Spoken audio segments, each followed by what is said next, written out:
l'industrie du cinéma a depuis toujours intéressé la sphère mafieuse, qui y voit une source d'argent infinie. Et paradoxalement, les réalisateurs et scénaristes ont toujours été très friands d'histoires criminelles. Certains ont utilisé les codes du crime organisé pour créer des antagonistes clichés mais efficaces, la fameuse mafia russe dans les films d'action. D'autres nous ont offert une flopée de chefs-d'œuvre, Le Parrain de Francis Ford Coppola, Les Affranchis, Casino ou encore The Irishman de Martin Scorsese. Ces films ont été largement appréciés par la critique car, quand on les regarde, on est en complète immersion. On a l'impression que tout est réel. C'est peut-être parce que certains des plus grands noms d'Hollywood ont eu des liens intrigants avec la mafia. Des relations secrètes, des accords tacites et parfois même des conséquences tragiques ont marqué ces connexions entre le glamour de la pellicule et le monde criminel. Dans cette vidéo, nous allons explorer le passé de certains acteurs qui ont eu des liens plus ou moins évidents avec la mafia. Commençons par un classique, Le Parrain. James Caan, qui a joué le rôle de Sonny Corleone. Il est également l'acteur principal dans un autre chef-d'œuvre, Misery, de Rob Reiner. James Caan entretenait une amitié profonde avec Andrew Russo, un membre de la mafia new-yorkaise qui a été élevé à la place de parrain de la famille Colombo en 2009.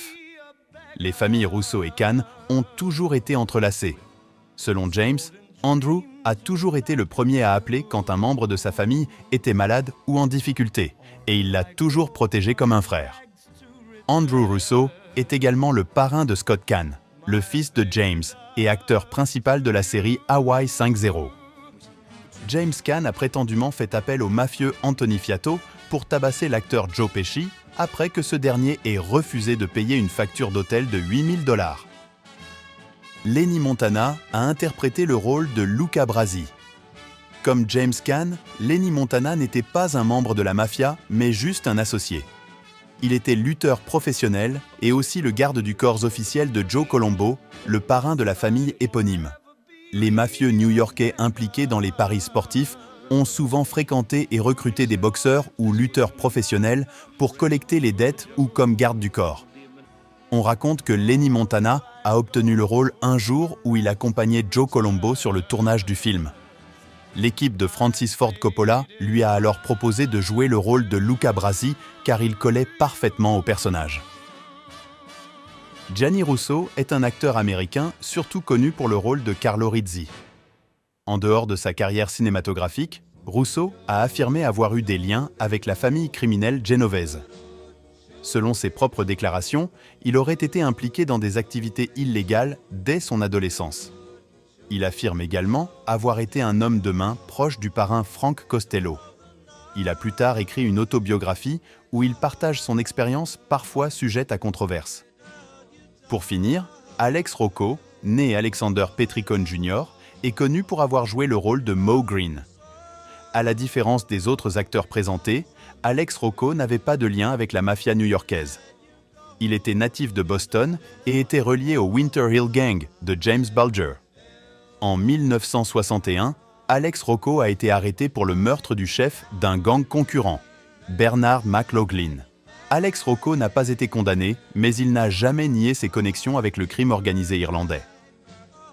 Du côté des affranchis, Frank Sivero, qui interprète Frankie Carbone, a également des liens avec la mafia new-yorkaise.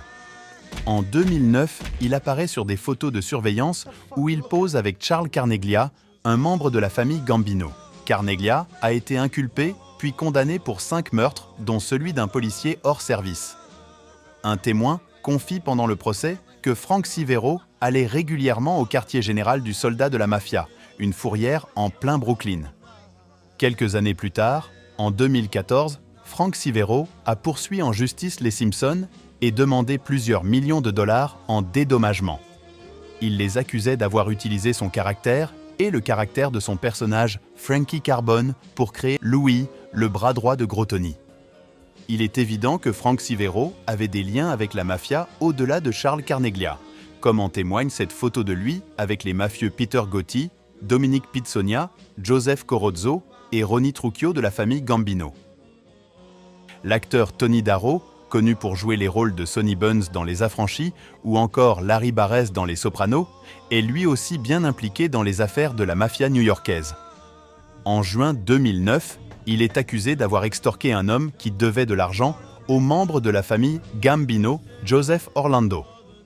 Giovanni Monteleone, un associé de Tony, a également été inculpé et a coopéré avec le FBI.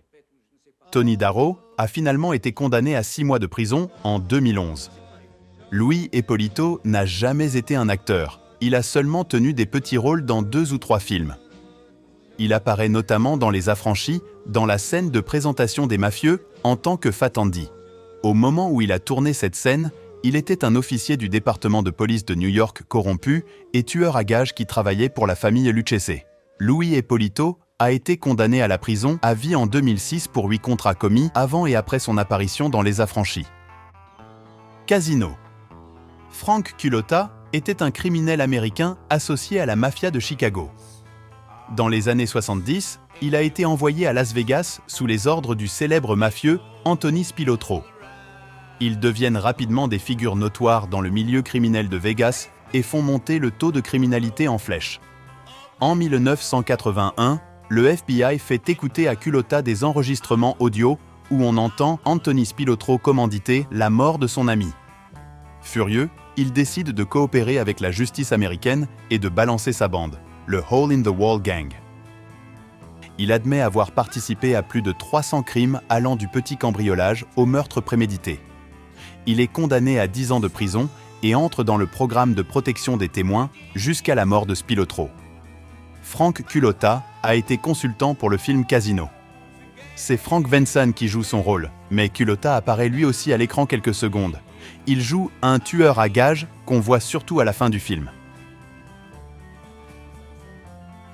Pour l'anecdote, Michael Spilotro, le frère d'Anthony, est apparu dans quelques épisodes de la série Magnum quand il s'essayait au cinéma. Michael Spilotro a été tué en même temps que son frère en 1986. Les Sopranos. Tony Sirico, qui interprétait le rôle de Paulie Gualtieri dans la série, a lui aussi un passé trouble avec la famille Colombo de New York. J'ai survécu à la guerre des clans à l'époque de la famille Colombo, dans les années 70. J'en ai vu des salopards et Phil Leotardo en est un. À l'époque où Carmine Persico était le parrain, Tony Sirico a fait plusieurs boulots pour la mafia et a été arrêté 28 fois pour des crimes tels que port d'armes illégal et braquage. Did you kill? Did I what? C'est en prison que Tony Sirico s'est découvert une passion pour le théâtre et le cinéma. Il est également apparu dans d'autres films comme Le Parrain ou des films à petit budget, notamment avec Steve Ligambi, fils du parrain de la famille de Philadelphie, Joseph Ligambi. Michael Scicciarini, qui jouait le rôle de Frank Cipollina, est apparu dans quelques épisodes de la saison 2.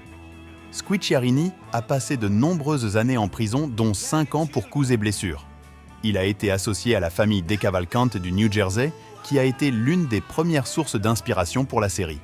Scicciarini est décédé en 2001, mais en 2002, il a été impliqué à titre posthume dans le meurtre du trafiquant de drogue Ralph Hernandez.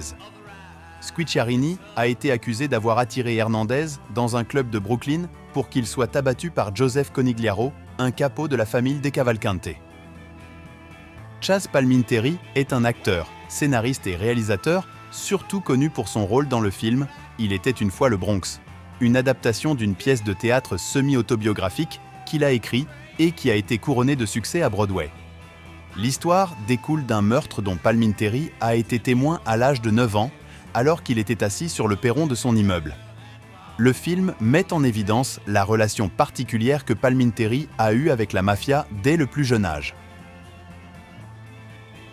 L'acteur Mickey Rourke, connu pour ses rôles principaux dans Sin City et 9 semaines et demie, était fasciné par la mafia. En 1992, lors d'un des nombreux procès où John Gotti fut inculpé, Mickey Rourke se tenait au premier rang derrière le chef de la famille Gambino, avec sa femme et ses enfants.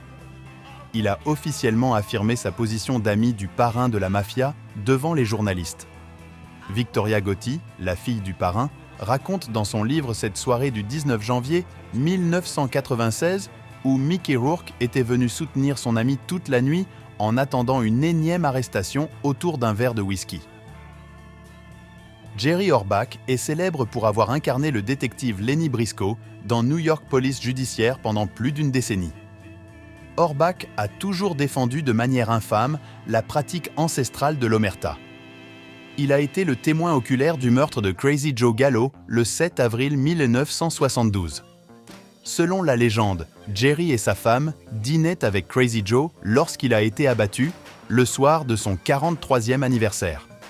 Il était un membre haut placé de la famille Profaci et malgré son amitié avec Jerry Orbach, ce dernier a refusé de coopérer avec les enquêteurs.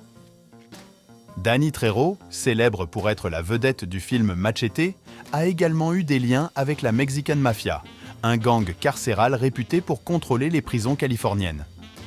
Danny Trejo a parfois joué des rôles où il incarnait un membre de cette organisation, notamment dans le film Les Princes de la Ville. De nombreuses autres célébrités ont eu des liens ambigus avec la mafia. Frank Sinatra, Robert De Niro, Al Pacino, George Raft, Elizabeth Hurley, Tony Bennett, Debbie Reynolds ou encore Marilyn Monroe, qui était la maîtresse du parrain de la mafia, Sam Giancana. Depuis quelques années, de nombreux mafieux repentis sont devenus des youtubeurs. C'est notamment le cas de Michael Frances, ancien capot de la famille Colombo. Sammy Gravano, ex-bras droit de John Gotti, avant qu'il décide de collaborer avec le FBI. Ou encore, tout récemment, Joe Merlino, ancien parrain de la famille de Philadelphie, qui dit ne plus être associé au business aujourd'hui. On arrive à la fin de cette vidéo, n'hésitez pas à faire savoir en commentaire si vous avez aimé ce format. Nous pourrons peut-être faire d'autres vidéos sur les chanteurs, rappeurs ou sportifs associés à la mafia. People call me for money. What money? I ain't got my balls, I got.